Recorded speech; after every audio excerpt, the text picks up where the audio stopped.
L'ami le plus encombrant de Céline et de René, Jean-Jacques Perroni.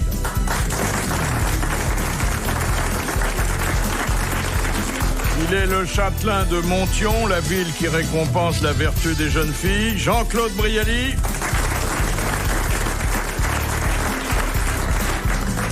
Membre d'honneur de la Société des odeurs, surnommé par ses proches Gaz de France, Jean-Pierre Coff.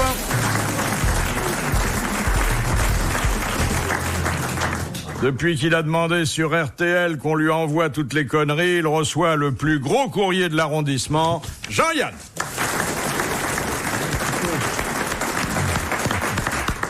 Alors saluons Mam. Mam, vous savez qui est Mam? Oui.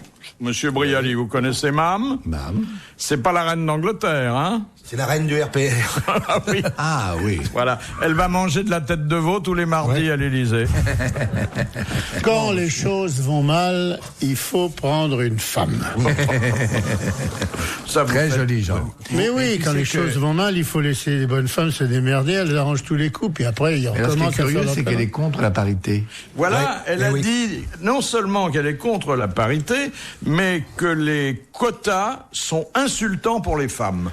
Bah, maintenant qu'elle est présidente, elle va pas présider des gonzesses. Oui, enfin, Mitterrand, il avait dit, quand ça va mal, il faut prendre une femme. C'est pour ça qu'il avait pris Edith Cresson. qui a été un succès considérable, il faut bien le dire. Qu'est-ce qu'elle dit, Madame Alliot-Marie? Elle dit « Je suis scandalisée quand une femme compétente est écartée au profit d'un homme incompétent, et je serais tout aussi scandalisée si une femme incompétente était préférée à un homme compétent. » En tout cas, Chirac s'est félicité. Il est content, lui. Il est content. Oui, il est très content. Il la connaît depuis que... Il en présente un autre, c'est pas lui qui est il est content, ça rentre dans sa ligne générale. Oui. C'est dans la ligne de la dissolution. Ça. Bah oui, non, mais et puis c'est encore un grand succès pour lui qui avait J'aimerais appelé à bien que voter vous preniez Delevoye, un quoi. tel. Non, on n'en veut pas. Tant mieux. Alors, la parité au cinéma. Oui, monsieur... Ce qui me fait rire, c'est la magnifique autorité du président de la République. Là, c'est quand même un exemple. Chaque fois qu'il donne un ordre, ça ne marche pas, personne ne l'exécute. Non, mais il est suivi aussi hier, je sais pas, je vois ça à la télé, il va faire un discours pour les hôpitaux du 21e siècle. La première mec sur qui il tombe, c'est Tibéri qui est là, vous voyez. C'est quand même marrant, ça aussi. Ou bien c'est pas de bol, Oui. ou bien Tibéri est vraiment mariole et il a un espion à l'Élysée qui lui donne l'emploi du temps pour se trouver sur place. Mais vous inquiétez pas, il nous trouvera, nous, sur place aussi. C'est prévu, ça. Vous inquiétez pas, il n'inaugurera pas n'importe quoi sans nous voir. Surtout à Paris. Alors, il y a une parité qui existe, en tout cas, sur le plan des cachets de cinéma, puisque Julia Roberts vient d'obtenir, enfin, a obtenu pour ce film qui sort en ce moment à Paris, Just Married, c'est pas comme ça Just qu'on dit. Married, oui, ça Si, va, ça va? c'est bon. Bon. Oui, ça va. Vous avez qu'à dire la deuxième partie du titre, c'est ou presque. 20 millions de dollars, elle Eh a bien, obtenu. vous savez que c'est normal, et on en est tous là. Ah bon? Nous avons tous demandé à mon camarade Jean-Claude, nous avons tous demandé que les salaires et les cachets soient égaux dans le cinéma. Notre slogan, c'est tous comme Julia Roberts. Voilà. Et ça se présente comment à l'arrivée? Ben ça, de notre part, ça ne fera aucune difficulté. Alors après, bon... Faut que les producteurs suivent. Ah hein. bah oui, mais ça c'est toujours pareil. Toujours, les gens de l'art ont des idées et puis la racaille financière ne suit Mais pas. 20 millions de dollars, c'est bien comme cachet, non? Oui, puis elle est belle. Oui. Tu voudrais dire qu'il y aurait un rapport? Bah non, mais elle a du talent, elle est belle, et puis elle est populaire. Il la paye pas à la taille de la bouche, non?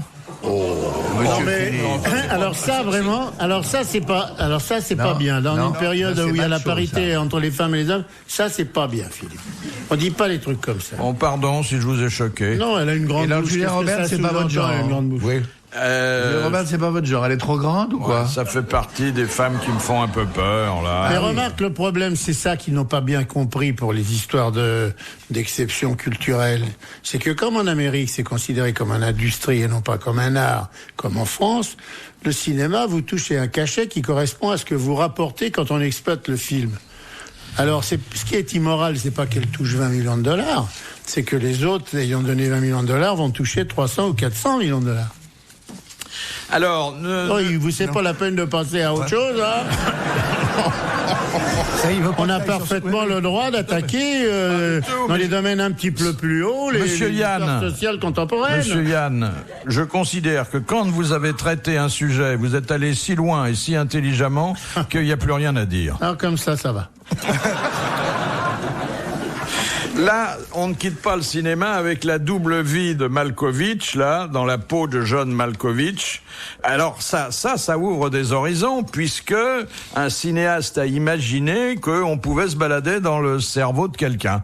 Ça, c'est, par exemple, on pourrait faire un film où le spectateur, via le truchement d'un interprète, serait autorisé à explorer le cerveau de Monsieur Jean-Yann. Il repartirait par les oreilles en courant, hein, le mec. Si vous saviez ce qu'il y a dans mon cerveau. Oui, vous avez un cerveau classé X, hein. Oh là là. Même moi, des fois, je me fais peur. RTL, 4h, 4h30, dans la nuit des temps des grosses têtes de Philippe Bouvard. Sur les mœurs des hommes, on dit beaucoup de choses, mais sur celles des animaux, il y a souvent des surprises. Amis, écoutez, je vous ai apporté un document parce que vous vous êtes tellement foutu de notre gueule à Yann et à moi quand on a parlé de l'homosexualité, des mouettes par exemple. On racontait, souvenez-vous, l'émotion qu'il pouvait y avoir pour deux mouettes à se gougner comme ça en plein vol. Sur un rocher non protégé. Et voilà. Et là, il y a un biologiste américain qui a recensé des comportements homosexuels dans de très nombreuses espèces. Alors, il appelle pas ça des PD, lui, des comportements homosexuels. Il dit pas ça, il dit des comportements exubérants. Ah oui. Et alors, ce qui est assez rassurant, c'est qu'il y a quand même 300 espèces de mammifères et d'oiseaux exubérants, dont l'éléphant. C'est pas vrai. Oui, quand même un truc formidable, ça. Avec la trompe? Non. Dans quel journal vous avez trouvé ça? Dans le Pif Monde. Gadget, Mais non? dans le livre de la Monde. jungle. Dans le Monde. Oui, des scarabées qui copulent. Ça doit être un Avec truc des éléphants, non? Non, pas ça, non. Mais vous imaginez deux scarabées en train de s'envoyer en l'air? Ça doit être rigolo quand Non, mais même. c'est normal aussi, mettez-vous à la place de l'éléphant, il est là tout seul, il passe, il voit une girafe, bon, un petit coup de trompe, il sait même pas comment elle s'appelle, la tête tellement haut dans les branchages, il voit pas la tête. Et alors, souvent on s'est moqué quand je racontais qu'elle était la maîtresse du pauvre légionnaire, le canard dans le tiroir. Oui. Vous vous souvenez de ça? Bon, ça existe. Le canard est normalement homosexuel. Mais très souvent, actif, il y a un le canard. Comment? Très actif sexuellement, le canard. Oui, enfin, sauf celui qui est passif. Surtout aux il y en a olives. forcément un qui prend le croupion, il y en a un qui est passif, C'est-à-dire que quand forcément. même le canard a une tendance affirmée homosexuelle, mais pas forcément avec les légionnaires, je dirais. Non, il peut être pas, avec ses congénères. Oui, c'est congénère. Il peut aussi. Qui sont à l'orange. Mais c'est congénère. Et le canard laqué, c'est le canard qui est dans une commode qui a reçu de la laque. C'est exactement ça. C'est dans le Ruy Blas qui dit « Je m'appelle canard et je suis un laquais ». Non. Alors, qu'est-ce qu'il y a encore parmi vos autres Il y a ça. découvertes? Alors, l'homosexualité, évidemment, même chez les animaux, il y a le lesbianisme pour 55% des animaux. Alors, chez les mouettes d'abord. Femelles. Et puis, il y a 80% chez les mâles. Il y a moins de lesbiennes Chez les mâles. voleux. Mais par exemple, est-ce que la femme d'un éléphant Mais c'est pas- c'est homo une est éléphant. lesbienne? Ah, pas forcément, non, ça Non. peut arriver, mais Oui. c'est pas obligatoire. Non, pas du tout. Enfin, et alors, évidemment, le biologiste américain, il est un peu de la jaquette, qui a fait l'étude. Ah oui. Il est parti pris, quoi. On peut penser qu'il Tendance, oui. Il a une tendance. il est exubérant. Mais je trouve ça bien de remplacer ça par exubérant. C'est Et votre fils, alors ça va, il est exubérant. Ça facilite l'annonce. Donc, Ouais. Maman, j'ai quelque chose à dire. Et là, il Je deviens de plus en plus exubérant. C'est pas grave, mon petit garçon. Tu vois. Tu prends bien ta vaseline, mon chéri? Oh, monsieur Coff. Pourquoi, monsieur Coff? Mais vous dites des ordureries sans arrêt chaque fois que je dis quelque chose d'un peu délicat et de pratique. Car reconnaissez que c'est pratique. Une maman qui dit à son fils exubérant, n'oublie pas ta vaseline en sortant, mon chéri, c'est quand même pratique, ça. Et vous faites, oh, monsieur Coff, comme si vraiment vous ne saviez pas de quoi je parlais. On dit plus vaseline, on dit un lubrifiant. Oui, enfin, bon, c'est une maman un peu âgée qui dit ça à son garçon. Elle sait pas encore. Dites-moi, vous imaginez le scientifique qui est l'auteur de cette étude passant ses journées, ses week-ends à observer les copulations. Avec des jumelles dans le monde entier, il y a une carte du monde, hein, avec la répartition mondiale. Il doit avoir des photos. Il n'y a pas de photos, il y a les endroits où c'est, il y a des insectivores, il y a des rongeurs, il y a des échassiers, il y a... Je voudrais bien lire le truc parce que ça s'appelle Biological Exubérance Animale Homosexualité Natural Diversity. C'est paru à New York, mais ça m'a l'air hyper passionnant. Vous avez tous observé des animaux en train de faire des galipettes? Non. Si. À la campagne. À la campagne. À la ferme. Oui. À la ferme, oui. Moi, j'ai beaucoup regardé les fourmis parce que c'est à ma hauteur. Et je peux vous dire que sur le plan sexuel, il se passe pas grand-chose. Ah, mais vous avez regardé que les guerrières? Oui. Ah ben non, par définition, les soldats s'enfilent pas comme ça. Non, ils défilent, les soldats. Si vous regardez il faut regarder dans les fourmis, il faut regarder la dame fourmi avec le monsieur fourmi. Ni les ouvrières, ni les En tout cas, elles se guerrières. reproduisent beaucoup. Alors donc, il faut bien gagner quelque chose, non? Eh oui, eh oui. Moi, mes chiens n'ont aucune attirance homosexuelle, mes juments non plus. Enfin, c'est une maison très convenable chez moi. On se sent désolé. Il y a quand même bien quelques légumes, non? Il y a pas de ça serait amusant. Tiens, voilà une idée de thèse pour mes vieux jours. Ça serait marrant. Deux poireaux comment? Ah oui. Ah, ça serait marrant. L'homosexualité végétale, ça c'est un truc formidable. Oui, ça c'est un truc qui a peut-être pas... Oh là là, je vais m'y mettre, c'est une bonne idée. 2 carottes. C'est marrant, non? Des fans.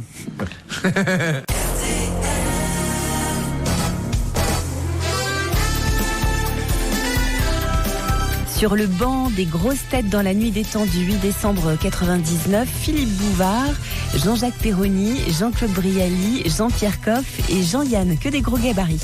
Première citation de Monsieur Sénac, qui a dit « Le diable craint les paix et on peut s'en débarrasser par ce moyen ». Alors c'est un vieux théologien du 17e, ce genre de truc. Eh bien, c'est un théologien fort connu d'ailleurs, bien que dissident. Luther. Oui, c'est Martin Luther. Ah, oui. Bonne réponse de Jean-Yann. Donc, monsieur Coff, le malin, le démon n'entrera jamais chez vous.